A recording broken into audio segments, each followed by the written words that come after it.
نحمده ونصلي على رسوله الكريم أعوذ بالله من الشيطان الرجيم بسم الله الرحمن الرحيم الدنيا مزرعة الآخرة صدق الله المولانا العظيم কাছে এবং দূরে দেশে এবং বাহিরে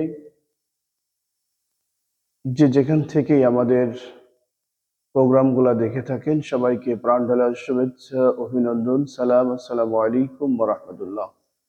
প্রিয় ভাই ও বোনেরা, আমি সংক্ষিপ্ত একটি মেসেজ দেওয়ার লক্ষ্যে আপনাদের সামনে হাজির হয়েছি। আগামীকালকে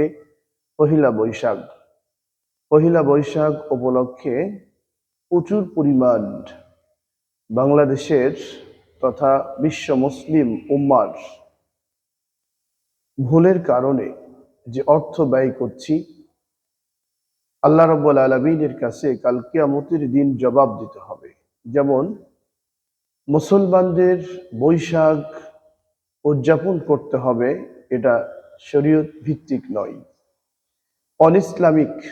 এই বৈশাখ উদযাপন করার লক্ষ্যে পোশাক পরা, খাওয়া দাওয়ার ব্যবস্থা করা, বিভিন্নভাবে ফুল দেওয়া ইত্যাদি যত রকম অনইসলামিক কালচার রয়েছে, সমস্ত অনইসলামিক কালচারের জন্য কাল কিয়ামতের ময়দানে অবশ্যই আপনাকে আল্লাহর কাঠগড়ায় জবাব দিতে হবে।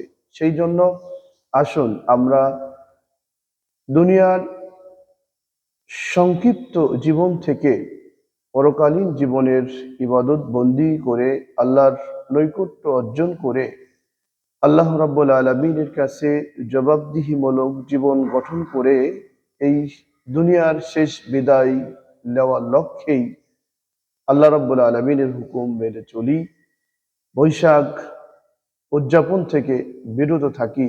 ছোট্ট ছোট্ট মাসুম বাচ্চাদের জন্য যে অর্থ ব্যয় করছি, সে সমস্ত অর্থগুলা ব্যয় না করে ফিলিস্তিনের জন্য, গাজাবাসীদের জন্য ব্যয় করুন।